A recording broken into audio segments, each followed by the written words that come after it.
Student, आज हम electrostatic की ऐसी टॉपिक शुरू कर रहे हैं जो कि गॉस थ्योरम से रिलेटेड है। नाम है इसका इलेक्ट्रिक फ्लक्स। वैद्युत फ्लक्स क्या होता है? वैद्युत फ्लक्स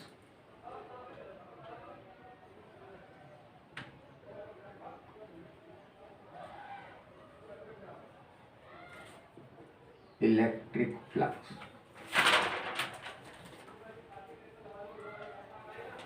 इलेक्ट्रिक फ्लक्स किसी भी एक बद्ध क्षेत्रफल से, कोई एक बंद क्षेत्रफल है, इस बंद क्षेत्रफल से ये जो वैद्युत बल रेखाएं हमारी गुजरती हैं, वैद्युत बल रेखाएं,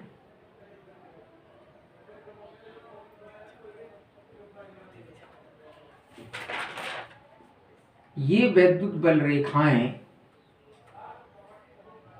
इस प्रकार से हमारी गुजर रही हैं।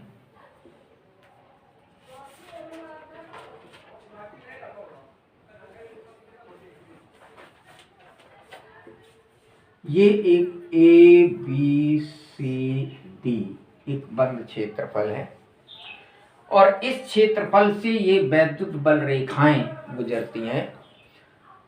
तो इलेक्ट्रिक फील्ड, इलेक्ट्रिक फ्लक्स या वैद्युत फ्लक्स जो है, किसी बंद क्षेत्रफल से गुजरने वाली अभिलंबवत बल रेखाएं की जो संख्या होती है, उस संख्या को हम कहते हैं वैद्युत फ्लक्स, यानी इलेक्ट्रिक फ्लक्स। तो ये जितनी भी वैद्युत बल रेखाएं हमारी निकल रही हैं, ये अभिलंबवत जितनी हैं उनकी संख्या को हम कहेंगे वैद्युत फ्लक्स। ये इंटेंसिटी ऑफ ई है। तो इन वैद्युत फ्लक्स की संख्या होती है ई डॉट डी ए, जहां पर डी ए इसका एक क्षेत्रफल का अल्पांश है, यानी एक छोटा सा भाग। मान लो इस पूरे क्षेत्रफल को हमने ए से डिनोट किया है, तो डी ए उसका एक अल्पांश भाग है। तो ये हमारा कहलाएगा वैद्युत फ्लक्स। इसको हम फाई से डिनोट करते हैं और फाई ई बराबर हो जाएगा ई इंटू डॉट डी ए, यानी वैद्युत क्षेत्र की तीव्रता तथा अल्पांश भाग डी ए का जो अदिश गुणनफल होता है, यानी स्केलर मल्टीप्लिकेशन जो होता है, ई डॉट डी ए, ये हमारा है वैद्युत फ्लक्स। और वैद्युत फ्लक्स एक अदिश राशि है। अब चूंकि इस डी ए एक अल्पांश है, तो पूरे क्षेत्रफल का अगर हम लें तो फाई ई बराबर, इसको हम लिखेंगे इंटीग्रल, इसको हम क्लोज्ड इंटीग्रल कहते हैं, ई डॉट डी ए, ई डॉट डी ए, ये हमारा एक क्लोज्ड इंटीग्रल हो गया। इसको हम सरफेस इंटीग्रल के नाम से भी जो है जानते हैं। तो इस अदिश गुणनफल का मान ई डॉट डी ए का मान होता है E D A cos theta. ये वैल्यू अगर इस पे हम पुट कर दें तो closed integral E D A cos theta, ये वैल्यू आ जाएगी हमारी E D A cos theta और इंटीग्रल डी ए, इसकी वैल्यू हो जाएगी ई कास थीटा। टोटल जो डी ए होगा, यानी क्लोज्ड इंटीग्रल डी ए, ये हमारा हो जाएगा टोटल एरिया ए के बराबर। तो ये आ जाएगा ए, यानी phi E is equal to हो गया ई ए कास थीटा। ये हमारा जो है वैद्युत फ्लक्स होगा। यदि theta is equal to 0 degree तो phi E is equal to हो जाएगा ई इंटू ए के बराबर। ये वैद्युत फ्लक्स है, या इसी को हम वैद्युत बल रेखाओं की संख्या कहते हैं, जो कि इस एरिया के अभिलंबवत है। तो वैद्युत फ्लक्स, जितनी भी बल रेखाएं हमारी गुजर रही इस क्षेत्रफल से, तो जो अभिलंबवत बल रेखाएं हमारी होती हैं उनकी संख्या को हम कहते हैं वैद्युत फ्लक्स, यानी इलेक्ट्रिक फ्लक्स। ये इलेक्ट्रिक फ्लक्स दो प्रकार का होता है। जब हमारी अभिलंबवत बल रेखाएं उस बंद क्षेत्रफल से बाहर निकलती हैं, यानी ये जैसे बाहर निकल रही हैं, तो यहां पर धनात्मक फाई ई कहलाता है। ये धनात्मक वैद्युत फ्लक्स होता है। और जब हमारी बल रेखाएं बंद क्षेत्रफल के अंदर प्रवेश करती हैं, यहां पर जैसे ये अंदर प्रवेश कर रही हैं, तो यहां पर वैद्युत फ्लक्स जो होगा फाई ई का मान ऋणात्मक कहलाता है। तो वैद्युत फ्लक्स हमारा दो प्रकार का हो गया, एक पॉजिटिव और एक निगेटिव, यानी धनात्मक तथा ऋणात्मक। तो ये वैद्युत फ्लक्स समझ में आ गया।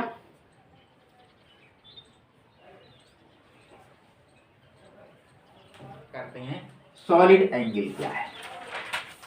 घन कोण,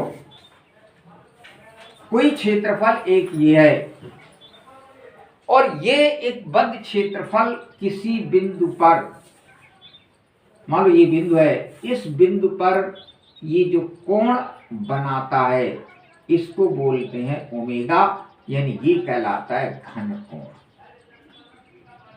घन कोण इसी को कहते हैं सॉलिड एंगल।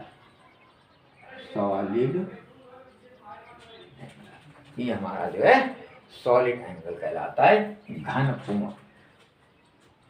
तो गॉस की थ्योरम में चूंकि घन कोण आया हुआ है, इसलिए घन कोण समझ लेना पहले आवश्यक है। ये कोई एक बद्ध क्षेत्रफल है, area.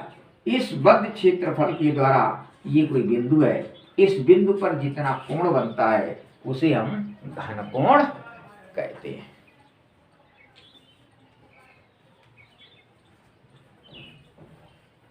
Gauss theorem, Gauss theorem,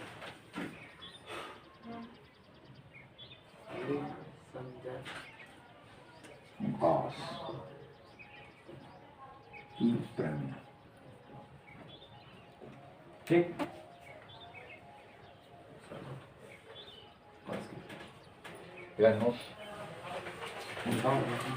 Gauss theorem जो है, गॉस थ्योरम क्या कहती है कि किसी पृष्ठीय क्षेत्रफल के द्वारा उत्पन्न वैद्युत फ्लक्स आवेश सही करता है कैमरा डाउन है ना, बोल दे डाउन हुआ है। बना अरे कोई टेंशन वाली बात नहीं सर, मैं एडिट कर लूंगा अभी। ये खुद ही कलाकार बैठे हो एक टोपी। तो गॉस थ्योरम क्या है कि गॉस थ्योरम ये वैद्युत फ्लक्स पर गॉस थ्योरम बनाई गई है। कह रहा है किसी भी बद्ध पृष्ठ क्षेत्रफल के द्वारा उत्पन्न वैद्युत फ्लक्स फाई ई का मान जो होता है वो आवेश के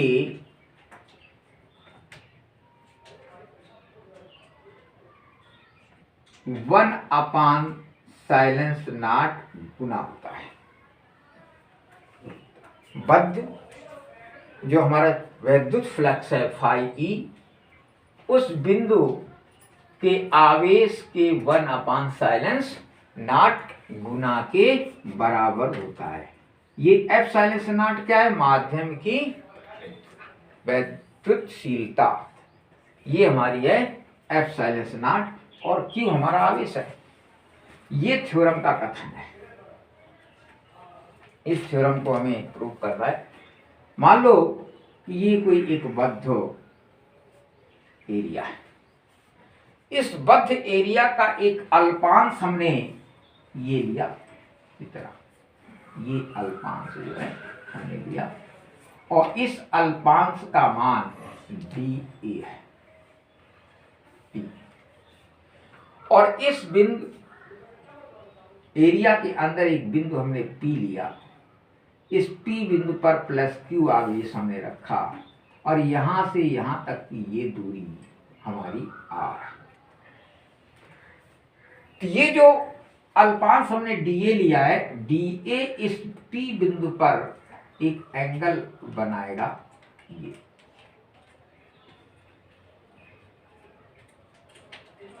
ये एंगल जो बनाएगा ये मान लिया एंगल d ओमेगा बना रहा है।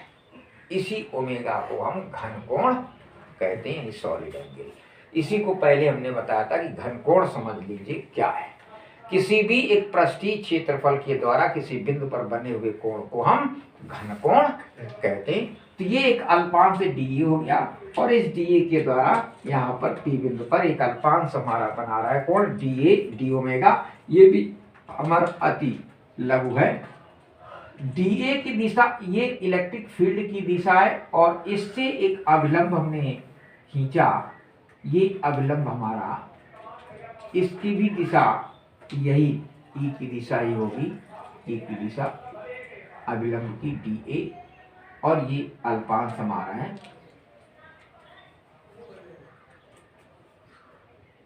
तो यहां पर जो फ्लक्स है, फ्लक्स की परिभाषा कहती है फ्लक्स फाई E बराबर E इंटू dA। अल्पांश है तो E डॉट dA का मान होता है E डॉट dA बराबर होता है E dA cos थीटा, जहां पर थीटा जो है वैद्युत क्षेत्र की तीव्रता तथा dA के बीच का एंगल है। तो ये वैल्यू अगर इस पे हम लगा दें तो ये आ जाएगा E dA cos थीटा। अब अगर E का मान लगाएं, क्योंकि P पर जो Q आवेश रखा हुआ है, इस Q आवेश के कारण P बिंदु पर, ये बिंदु है, इस बिंदु A मान लो, इस A बिंदु पर कितना हमारा वैद्युत क्षेत्र की तीव्रता रहेगी, तो E इक्वल टू होगी 1/4 पाई एप्सिलॉन के Q अपान R स्क्वायर। ये मान अगर हम इस पे पुटअप करते हैं तो ये आ जाएगा 1/4 पाई एप्सिलॉन के Q upon R square into dA cos theta. अब अगर चूंकि phi E close integral total हमारा फाई E ये इंटीग्रल क्लोज्ड इंटीग्रल होगा, तो इसको अगर हम क्लोज्ड इंटीग्रल करते हैं तो यह आ जाएगा 1/Q अपान 4 पाई एप्सिलॉन के, इसका क्लोज्ड इंटीग्रल हो जाएगा dA cos theta upon R square का। हम जानते हैं कि dA cos theta upon R square ये बराबर होता है d ओमेगा के बराबर। तो dA cos theta upon R square बराबर होता है d ओमेगा यानी घन कोण के। तो इसके स्थान पर ये वैल्यू हम पुट कर सकते हैं, तो ये आ जाएगा Q अपान 4 पाई एप्सिलॉन के और d ओमेगा और इसका डी ओमेगा पूरा एंगल इस पर चारों तरफ से अगर इस सर्कुलर एरिया हम मान लें तो P बिंदु पर टोटल एंगल बनता है घन कोण 4 पाई के बराबर। तो डी ओमेगा की वैल्यू टोटल कितनी हो जाएगी 4 पाई। तो ये आ जाएगा Q upon 4 pi epsilon naught के इंटू 4 पाई, क्योंकि डी ओमेगा का मान यहां पर लिख दो, integral closed D omega is equal to 4 pi steradian होता है। स्टेरेडियन, इसका मात्रक स्टेरेडियन है। ये वैल्यू यहाँ पर लगा दें तो 4 पाई कट जाएगी, बचेगा हमारा Q upon epsilon not into के माध्यम की परावैद्युतांक होता है, तो y के लिए k का मान 1 हो जाता है। तो ये आ जाएगा Q upon epsilon naught is equal to 5e के बराबर। यही हमें गॉस थ्योरम में सिद्ध करना था कि गॉस थ्योरम क्या कहती थी कि किसी एक पृष्ठीय क्षेत्रफल के द्वारा उत्पन्न जो वैद्युत फ्लक्स है वो उसके आवेश के 1 अपान साइलेंस नॉट गुना के बराबर होता है। फाई ई बराबर Q into 1 upon epsilon not. यही हम प्रूव करके जो है ले आते हैं। क्लियर क्या है? एप्लीकेशन ऑफ गॉस थ्योरम बहुत सारी हैं, लेकिन आज हम पहली टॉपिक पर डिस्कस कर रहे हैं कि कूलाम के नियम का हम सत्यापन करेंगे गॉस थ्योरम से। तो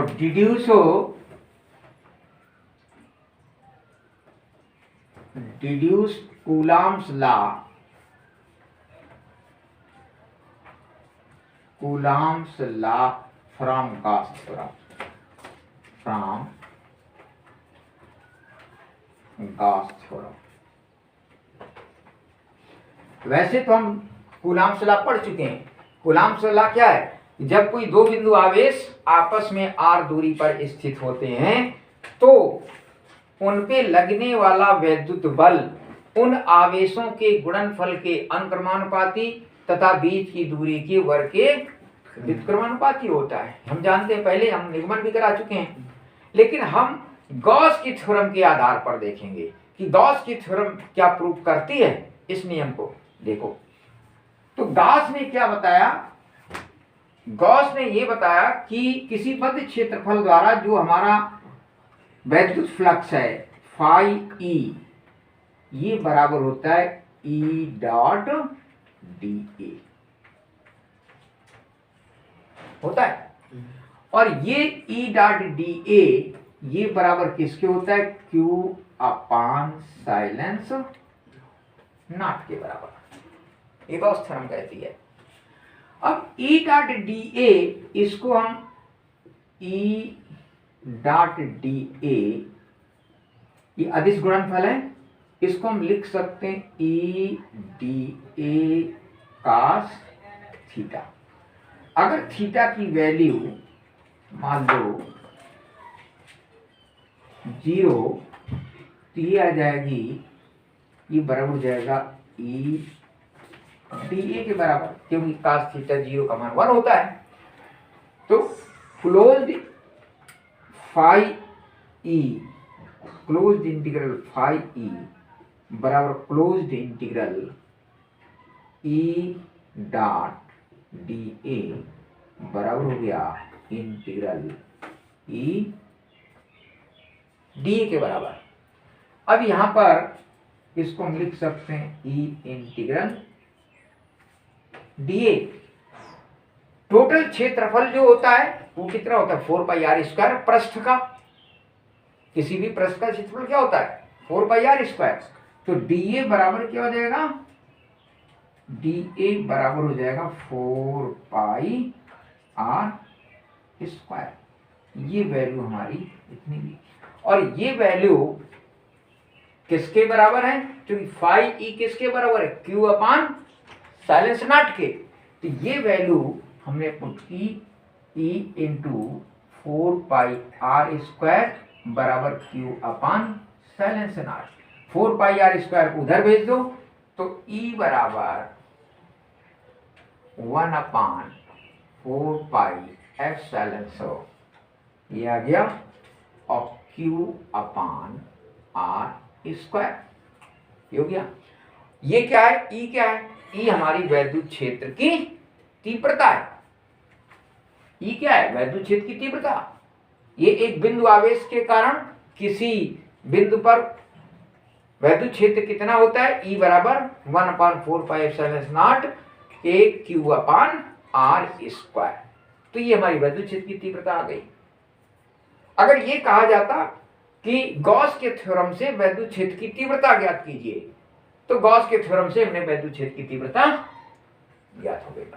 ठीक, और हमने निगमन एक तरीके से और बताया था कि वैद्युत क्षेत्र की तीव्रता का निगमन कैसे करते हैं। हम एक बिंदु आवेश मानते हैं, आर दूरी पर कोई आवेश क्यू हमारा है, उस बिंदु पर हम वैद्युत क्षेत्र की तीव्रता ज्ञात करते हैं। तो ये गॉस की थ्योरम से हमने वैद्युत क्षेत्र की तीव्रता निकाल ली। अब मान लो कोई एक धन आवेश क्यू नॉट उसी स्थान पर रख दिया गया है, तो उस पर एक बल लगेगा। धन क्यू आवेश अगर रखा हुआ है तो उस पर एक बल लगेगा क्यू आवेश रखने पर। क्यू नॉट आवेश रखने पर उस पर बल कितना लगेगा? F बराबर हो जाएगा क्यू नॉट इंटू ई के बराबर। कितना विद्युत बल लगने लगेगा? ई का मान क्या है ये? तो ई का मान अगर हम ये लगा दें तो ये आ जाएगा 1/4πε0 के क्यू नॉट बटे आर स्क्वायर। के नहीं लिया गया है, सिर्फ इतना लिया है। तो F इक्वल टू ये बल हमारा आ गया F बराबर 1/ε0 के Q naught upon R square newton. तो ये किसका बल है? ये बल कूलाम का बल है। तो कूलाम ने क्या बताया था कि किसी दो आवेशों के बीच लगने वाला बल उनके गुणनफल के अनुक्रमानुपाती, ये गुणनफल के अनुक्रमानुपाती हो गया, और आर स्क्वायर के वर्ग के व्युत्क्रमानुपाती हो गया। तो इस प्रकार से हम गॉस थ्योरम की सहायता से कूलाम के नियम का सत्यापन कर सकते हैं। इसी तरह हम गॉस थ्योरम के आधार पर वैद्युत क्षेत्र की तीव्रता का व्यंजक भी प्राप्त कर सकते हैं। और भी एप्लीकेशंस इसकी हैं, वो हम अब नेक्स्ट टाइम पे तुम्हें बताएंगे। क्लियर?